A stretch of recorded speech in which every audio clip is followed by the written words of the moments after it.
It comes naturally to us, unstoppable energy. We share it. We use it to live better. We are manifesting a green and sustainable future.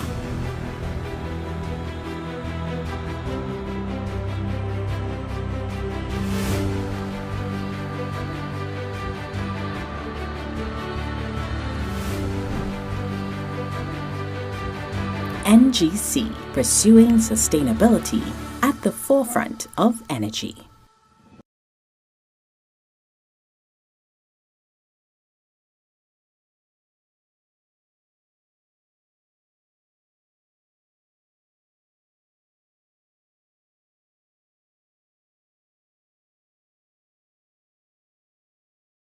You promised me to tell if there's anything haunting you.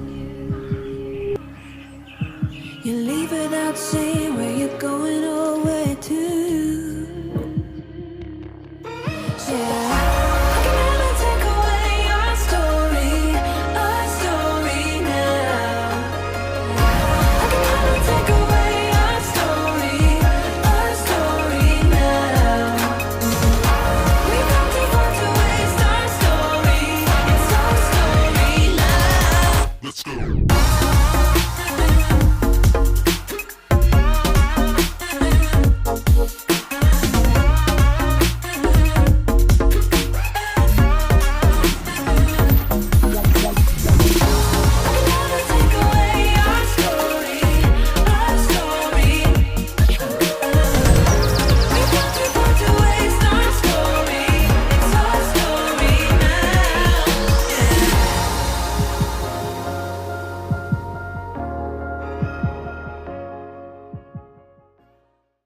What are the stories we hear every day and oftentimes neglect to notice? What are the conversations that our surroundings attempt to have with us? Production and consumption, preservation and progress. Tune into Soundscapes.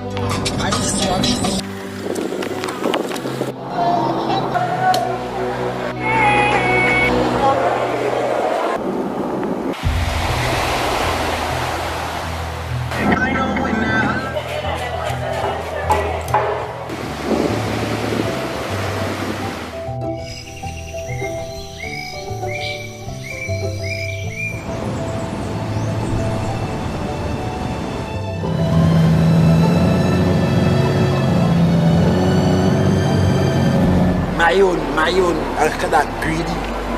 And the life God want to live was easier. If God to take them, how much fish and loaves, and share for how much thousands of people.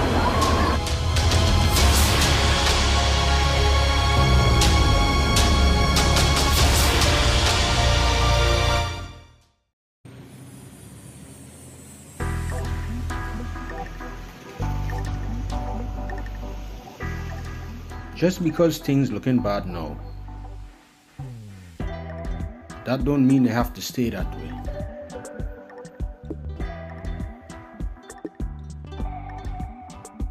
We can reclaim the affected environment. We here in TNT have so much we could do. Endless sun, wind and wave that can be converted to power.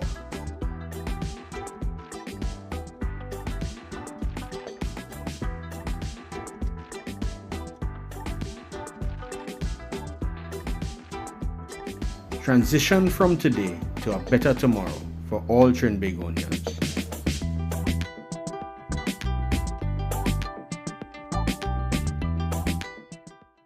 It's been 2 years since the pandemic. Home gardening and eating what you grow became the norm.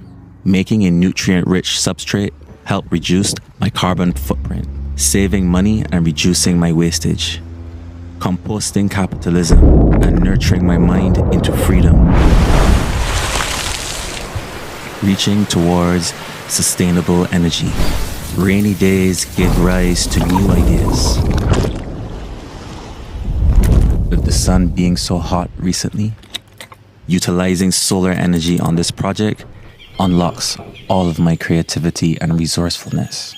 1% of charge from solar energy means I have about 8 seconds to get one shot. It's inevitable that the current system of unchecked capitalism is going to end, and we are going to need something better to replace it.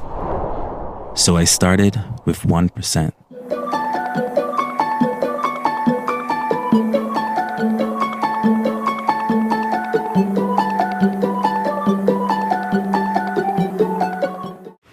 There are 7.3 billion people in the world, but only 2.3 billion homes.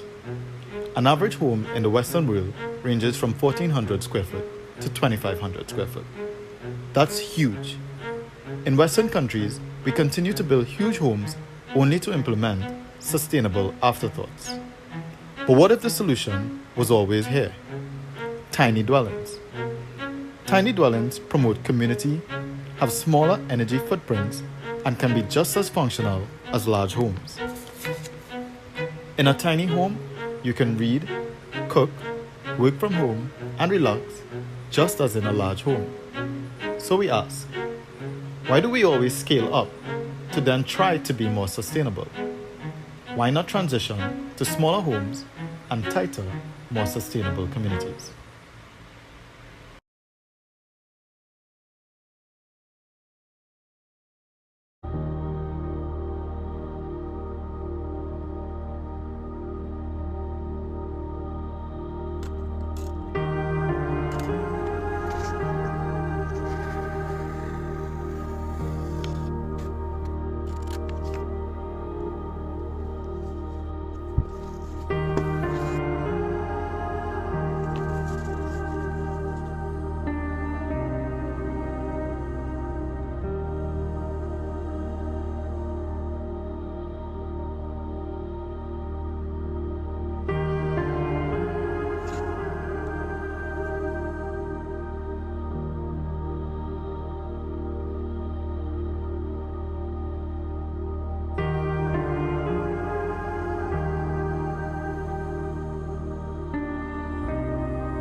I am the litter bug. Instead of building facilities such as schools, healthcare, and proper housing, I prefer more factories so that I can get my brand name clothing on time. As sulfur dioxide makes its way into the air and dye coloring slowly flows into the river, contaminating aquatic life so that the future generation has no later use for consumption. My friends and I own bikes, but we rather use our vehicles. Instead of being an environmentalist, we made a decision not to carpool, as this serves as a mitigation method to release little amount of toxic gases, such as carbon monoxide, thus preserving this thing all you like to call planet Earth. If you want to live in a world of transition, don't follow my toxic trait, because at the end of the day, I'm just an unscrupulous litter bug.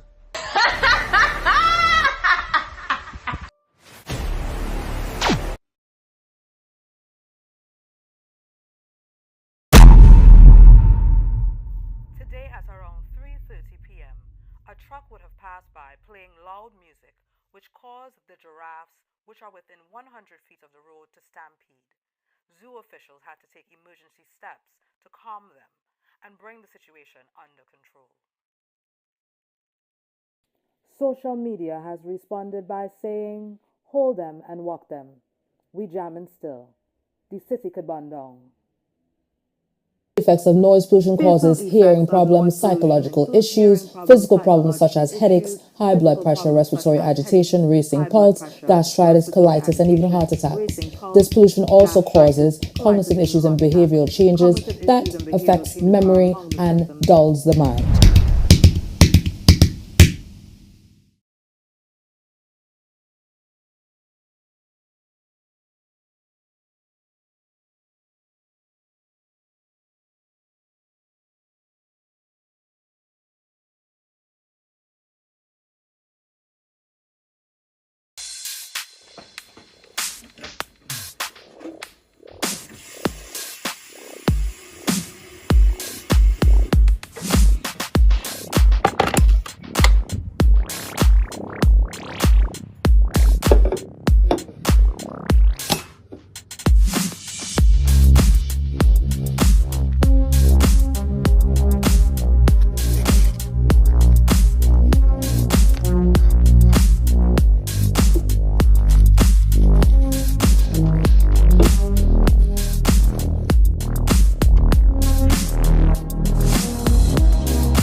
Ooh.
All right, so we're talking about the Green Screen Environmental Film Festival. And like I said, it's really a platform that uses film to educate, enlighten, and entertain the wider public on issues related to the environment, to sustainability. And I think we're all familiar now with the implications of climate change.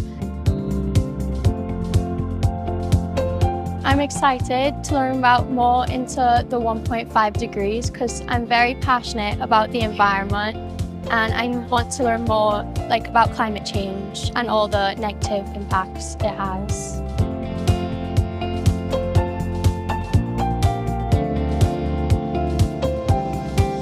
What I'm most excited about today is getting to see the impacts of climate change, not only in Trinidad but all around the world. This will be my first green screen experience.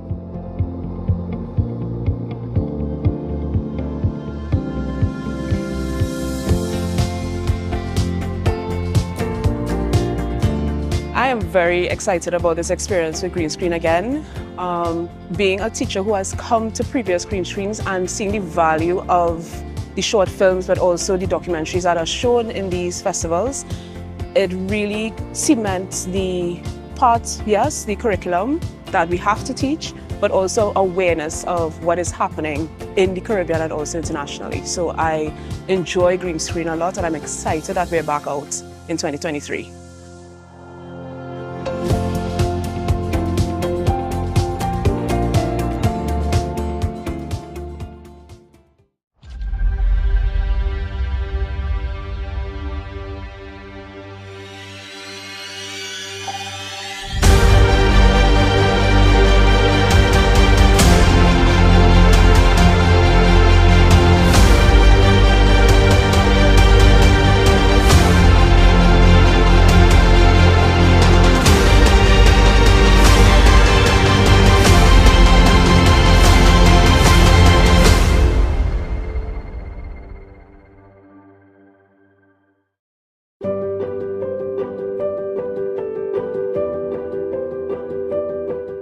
Once upon a time, Earth was the home of elephants and whales. Its landscapes were panoramas of color, palettes of greens and blues, and every vibrant shade of bird and flower. The soils were rich and giving, the air sustaining, the oceans full of life. Once upon a time. I am sure I am not alone in never wanting that story to be told. Never wanting to speak of our beloved planet in the past tense. However, if we are not careful, Earth Day could become a day to reflect on a paradise lost, a day we remember a planet that once was. You will hear it many times over in many variations of language, many voices and degrees of ire. but it is a message that bears repeating. We are running out of time. Climate change and unsustainable human practices are changing the face of our planet, and we need to take urgent action to arrest the damage. We at NGC have joined the growing numbers of people and organizations getting involved in the climate fight. We have an active Green Agenda portfolio of investments and initiatives through which we are reducing the carbon footprint of our business, advocating for similar change across our industry, and educating our people about their role and responsibilities. Sustain TT is fighting alongside us, using the medium of film and the Green Screen Film Festival to help share important messages about what is at stake and what little me and little you can do to accelerate those big changes we need to see. Because it really does come down to us. Our decisions and lifestyle choices can make all the difference between the Earth we have today and the chilling dystopian futures we see on the screen. NGC is proud to stand with Sustain TT in commemorating Earth Day 2023. We hope the stories of these filmmakers resonate, impassion, and move you to action.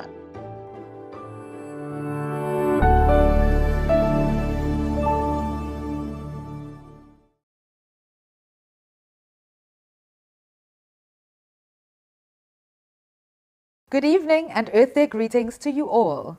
Thank you for tuning in to the Climate Action Film Series presented by Green Screen, the Environmental Film Festival.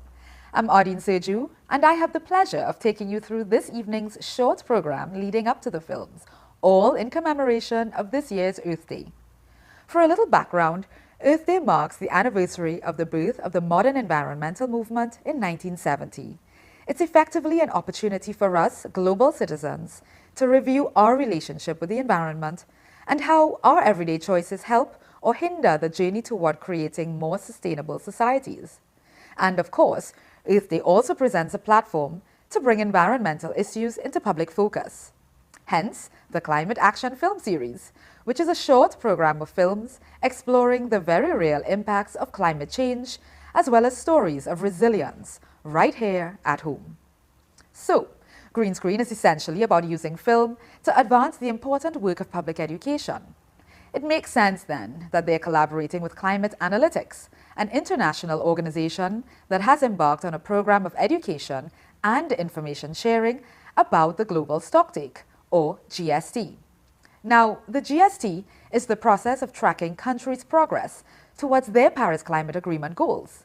And because Green Screen sees this as a critical activity, they're supporting the program of public education about the process and what's at stake. So here to tell you more about the global stocktake and the process and challenges before us is Ruana Haynes, Director, Climate Analytics Caribbean. Thank you so much, Ardeen, and happy Earth Day, everyone. My name is Ruana Haynes. I am the Director of Climate Analytics Caribbean. Climate Analytics is a global climate science and policy institute focused on accelerating climate action and keeping warming to below 1.5 degrees Celsius. As Caribbean people, we have a special relationship with the earth, having forged critical livelihoods from the abundant resources of the land and the sea. But as Caribbean people, we are also on the front lines of the climate crisis. We are already experiencing dangerous impacts, and these impacts are set to increase if global warming continues on its current pathway. So what are we doing about it? And where do we find ourselves in the context of the global discussion on climate change? This year, we will be wrapping up a process called the Global Stocktake. The intention of the stocktake is to ensure that we can course correct as the global community to give us a fighting chance to be able to limit global warming to within 1.5 degrees Celsius and protect our vulnerable ecosystems and people. Throughout this year, Climate Analytics Caribbean will be hosting a number of events and webinars focused on spreading knowledge and understanding on the stocktake, informing on what is happening in the global conversation on the stocktake, and encouraging our people to become involved and to take their own actions to contribute to this critical global process. To find out more about the Global Stocktake, please follow us on our LinkedIn, Twitter, and Facebook channels, where there is an abundance of information already on what is happening. Thank you so much, and I hope that we can continue to work together to preserve this precious earth that sustains us all. Thank you so very much to Rowana Haynes. Now I have the pleasure of introducing Green Screen's founder and director, Carver Bacchus. Hello, and thanks for joining us for this climate action film series. We're choosing to shine a light on climate change issues through this short film program as we reflect on how each of us can make a difference in the fight against a warming planet, which is particularly relevant today, Earth Day. The science has been telling us that business as usual will see us overshoot the tipping point of a 1.5 degrees Celsius increase in global temperatures. Now, if this happens, it will further accelerate sea level rise, create conditions for more intense storms, and other changes that will make living in our region more difficult for everyone. At Sustain TNT and Green Screen, we believe that in order to facilitate concerted action across sectors, we all have to understand the issues. We have to understand what is at stake, and we have to understand how we can respond. This short series of films brings messages of climate impacts and responses across in a variety of ways, from lightheartedly showing how much we consume and callously throw away in Dominique Chung's Another Man, incidentally the winner of the People's Choice Award in our Very Short Shorts competition in 2019, to Changing the Game, a short documentary produced by Sustain TNT in collaboration with the UNDP Jeff SGP that highlights the work of teachers and students at Parvati Girls High School in Debe, who created the country's first climate change education board game. We hope that you enjoy this short presentation and then take the time to reflect on your own environmental impacts and how you can join the network of people and organizations who are working toward changing business as usual in order to protect what we have now and ensure the next generation looks at us with admiration for our response to these climate challenges. Thank you. Please enjoy the films. Thank you so much, Carver Bacchus. And of course, an initiative like this can never go on without the support of many people, partners, sponsors, stakeholders. And so we want to take the opportunity now to thank our lead sponsor, the National Gas Company of Trinidad and Tobago, the festival patron, National Lotteries Control Board, supporting sponsor, Republic Bank Limited, partners in this venture, Film TT, Swimcall, and Atlantic LNG. And of course, we want to take the opportunity to thank you, our audience, for your time, attention, for your company this evening. And as we bid you farewell on this wonderful Eid holiday, we want to wish you, the wider society, our Muslim brothers and sisters, Eid Mubarak.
Trees are very hardworking, but they don't get the respect they deserve because they appear to be just standing around. But trees actually provide very important services. Trees with large leaf surface areas absorb harmful gases which clean the air. Forests store enormous amounts of carbon dioxide, which helps slow climate change. In our country, progress sometimes takes priority over the natural balance. concrete replaced trees in many places. With less trees to shelter the land, rainfall washes along the earth faster, carrying topsoil and swelling rivers, leading to flooding. The roots of trees play an important role in holding the soil together and preventing it from being washed away by wind or rain. Forests also help to purify our water. Well-managed forests help to reduce storm runoff, which in turn helps keep local rivers free from pollutants like fertilizers. In fact, many forested areas should be managed with the goal of maintaining their watershed health, like the Fonds Amans area in St. Anne's. For more information on the planting and nurturing of trees, contact the Fonds Amans Community Reforestation Project, the FACRP, by email facrp1@yahoo.com or call 750-1716. Plant trees.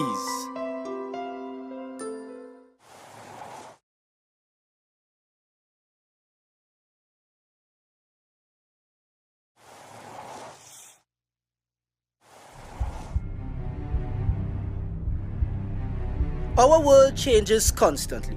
Pay attention long enough and you will see the seasons change from dry to wet. The Earth's climate is also changing, but not always in ways that you can see. The average temperature of our Earth is getting warmer as we continue to put gases into the atmosphere that trap heat, mostly through the burning of fossil fuels. Cooking gas, heating gas, planes, trains, cars, factories, even lawnmowers operate on fossil fuels. Warmer temperatures are creating conditions for more powerful storms. Our Caribbean region has been experiencing more severe storms in the past 10 years. Hurricane Ivan in 2004 cost the Cayman Islands billions of dollars in damages and lost revenue. Higher temperatures also cause seawater to heat up slightly, and small temperature changes such as these in the sea can have devastating effects on marine life, especially our coral reefs. These changes are happening because the Earth's land, air, and water are all connected to its climate. So what can we do? Preserve wetlands that can store water and protect coastlines. Improve drainage systems. Avoid building homes in flood-prone areas. Avoid the overdevelopment of hillsides and the displacement of valuable soil-protecting tree cover. Take action.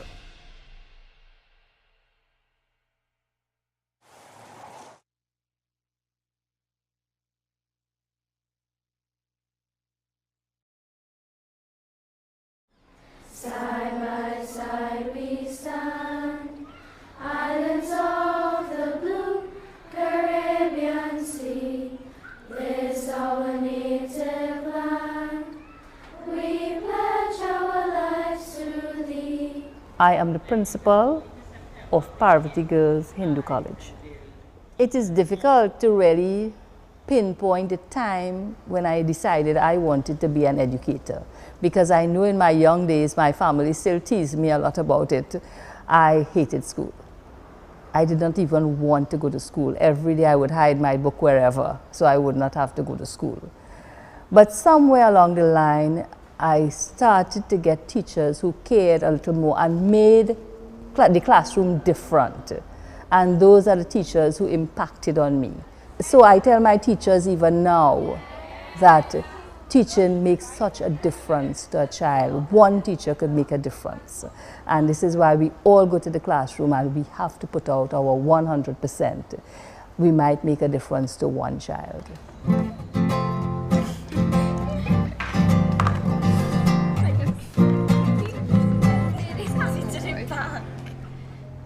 Parvati Girls Hindu College is a secondary school. It is located in Debe, and we are under the management of the Sanatan Dharma Mahasabha, which is a Hindu board, but all students of all races and all cultures, all religions are welcome here.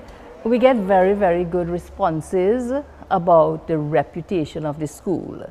Parents come in here on a daily basis, and sometimes I have lines come in, they want to get transferred into the school. And why do they want to get transferred into the school? They see the discipline of our students. When they are outside, parents say that they can recognize a Parvati girl. I will honor my parents, my teachers, my leaders, and my elders, and those in authority. I truly believe that we are producing a well-rounded student. And a good example is what we are doing with the ClimaQuest game. This game was produced within the classrooms. So at the end of the day, all our Form 4s, Form 5s, the lower school, they would all have participated in some way towards that game. It was a group of teachers and students came up with the idea of the game, and 4 teachers, we sat down and we were thinking, okay, how can we teach children about climate change? What do they need to know? How can we make this more appealing to them? So we brainstormed, we sat there on evenings, on weekends, our holidays for the last 2 years, I would say, we gave up. I want to buy that. Climate Quest is an edutainment game that teaches children ages 9 to 19 about the causes, effects and solutions to climate change, and specifically how it affects small island developing states, especially Trinidad and Tobago. The sun is shining and there's light in the sky. The breeze is breathing and the earth is alive. And all around me there is life to be felt. This could be Eden again. Always use public transport. It is cheaper, reduces carbon dioxide emissions, and you meet new people. I see the board game as an educational tool. So many topics are taught in classrooms and the students do not truly understand. They leave the classroom just as they entered. You know, they did not understand anything that the teacher said. The teacher may have taught the lesson, but did the child learn the lesson?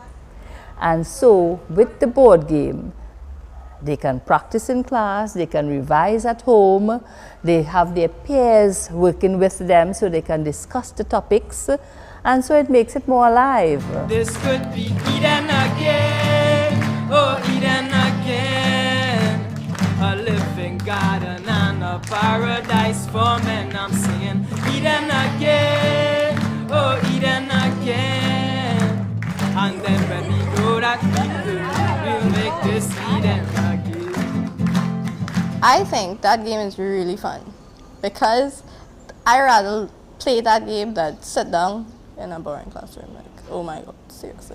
I would have loved to have things like this when I was in school. My days in school was days of the black and white book with no pictures.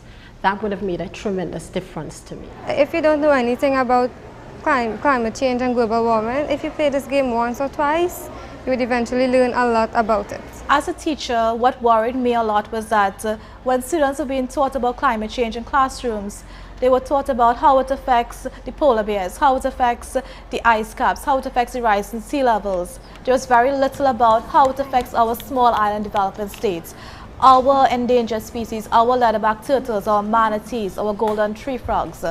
And I wanted there to be a difference in the way in which it was taught. We bandied around a few names. It was a quest. It was a quest for knowledge. And it was about climate change. We felt it was a nice play on the words, and it worked well for us. What endangered or protected species of animals in the Caribbean is affected by global warming? The golden true frog, Yeah. leatherback turtle, and the manatees. Correct. When I play, I usually win. I make sure I win. The earth is singing and she's dancing along. Some try to stop her, but she still dances on. I look up on this and I think to myself, this could be Eden again. Climate Quest may be a game used in the classroom to teach, but it really is a social tool as well. It is something that can change lives. It can make very passive children very active. It can make shy children very bold. It can make children that lack confidence gain that confidence because it is within an environment that allows you to shine. That is environment where you play a game. There was one student who was playing the game. He was a student who had some difficulty in terms of being accepted in the classroom. He was one of the slowest students, and you could see that he felt that.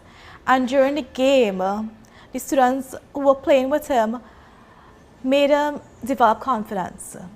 And at the end of the game, he was confident, he was willing to play, he was more talkative. He felt as if this game empowered him. I see that game, that Climate Quest game, in every household in Trinidad eventually. And imagine our girls can say, you know, I was part of creating that. And I expect to see it internationally. I want this to grow where somebody will say, aha, you want to get a gift for a child? This is the perfect gift. This could be Eden again, oh Eden again. A living garden and a paradise for men. I'm singing Eden again, oh Eden again.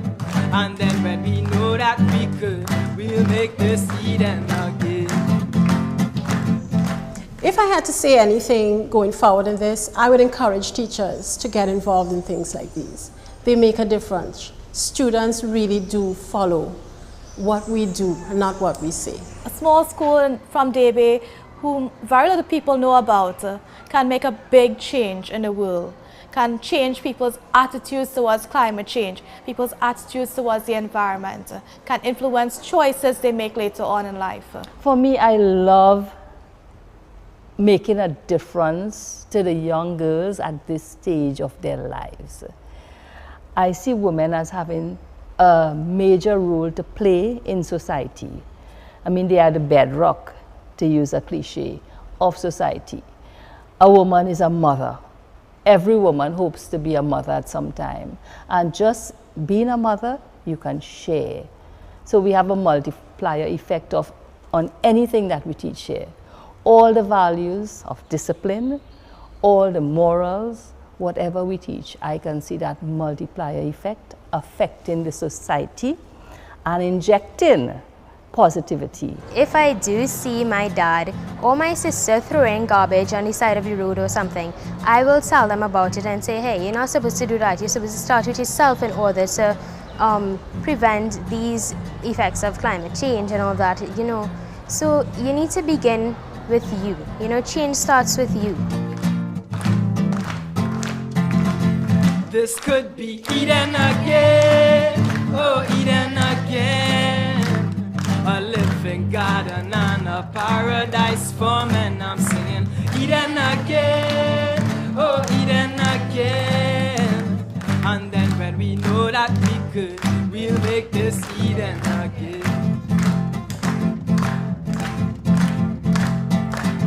And let's make this Eden again.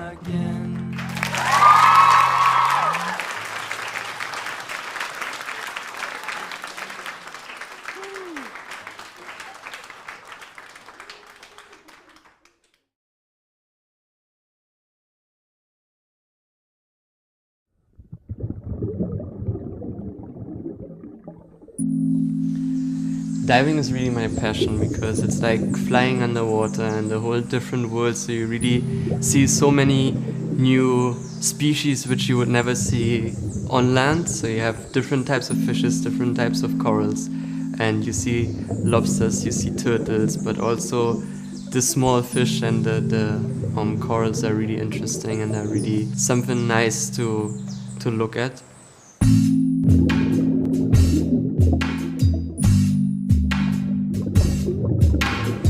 I'm Jacob. I'm originally from Germany, but living in Charlottesville for almost a year now.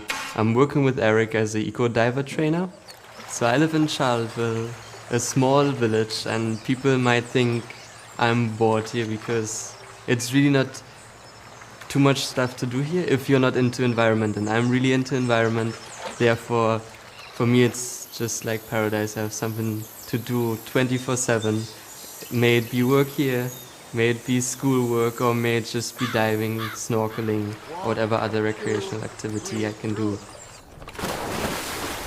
My family moved to Tobago and I decided to move with them, to stay here with my family, with my dad and my little sister and my stepmom, but also to be engaged in environmental work, to work with a community group, to work with Eric and to do something good for nature. Ever-changing time, ever-changing, rearranging, ever-changing time and tide, ever-changing sea, ever-glowing, river flowing, ever-changing you and me.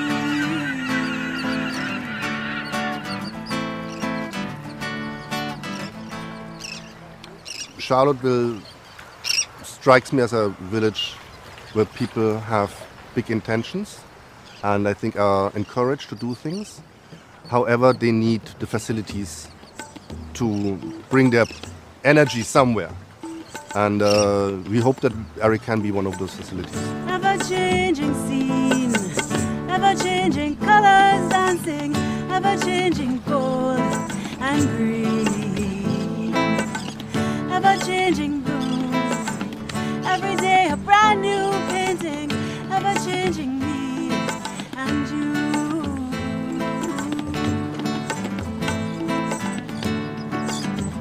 Okay, so you guys, just to recap how we normally do the seabird counts. Well, Eric has as a mission to support local communities, Northeast Tobago communities, in their development. Practicality, that means for us that we are working together with 3 community-based organizations, one from Palatuvie, one from Charlottesville, and one from Speyside.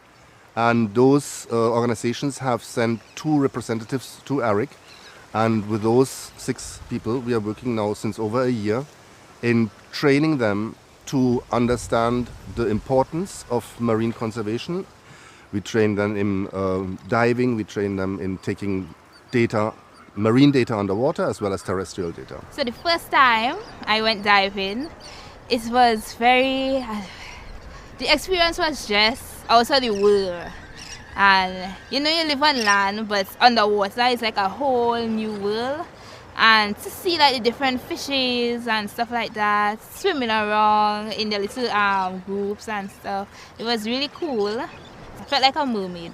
When my first year, I was like, oh my God, I'm really going below water. And when I see the reefs and how it is look, I was like, wow, it's so pretty below here is. And I can live below here, but I can't live because I don't have gills. Right now we're at Little Tobago. This is an island that's protected by the government. It is home to huge populations of seabirds, particularly your tropic birds and your red-footed boobies as well as your brown boobies. Well, my friends in Germany, they think obviously that I'm living in paradise, and also maybe they're a little bit jealous of the opportunity I have going diving, and even besides school, that I have so much time to actually do what I love. I'm actually living like as if I would live in a magazine. I'm just a step away from the beach. I can just get my scuba gear together and go diving, or get my snorkeling equipment and go snorkeling. Things change, and who knows how, but now is always now.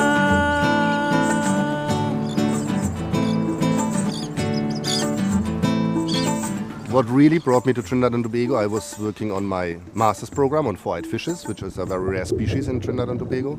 And then I fell in love with a biologist that worked at the university together with me. And she had links to Tobago. With that links, we came to Tobago, and I really always wanted to live in a tropical place. I wanted to dive. I wanted to live in a rural tropical place, and that was what Tobago really was. It was a perfect place to dive, work in the marine biological field, work in sustainable development, and be with a lady I loved. So that was it, more or less. Well, working with my dad is most of the time really enjoyable, because it's really one helps another. Some of the times, of course, you have the little son-father conflicts or whatever, but it is mainly about time management. Jacob, my son, actually, and I lived separate for 16 years. And when he became 16, he took a big step, like I did a big step at that point of time, and he said, okay, let me just visit my father with 16 and go to school in Trinidad and Tobago and experience that life. And it turned out to be a wonderful experience because we became very close. We share many interests. Challenges a little bit his son and friend at the same time. Almost every evening, me and my dad drive out the road and have a little talk, a little chat about what was going on the day, about the planning of the next days. And we really work together, and really everyone has an open ear to one another. Ever breathing brew, ever churning, ever turning, every moment all is new.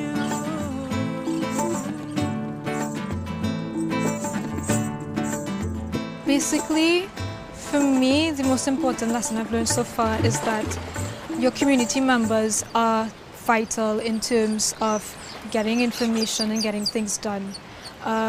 They are probably the best sources of information for any scientists. The fishermen here are probably the best scientists I could come across because they know so much.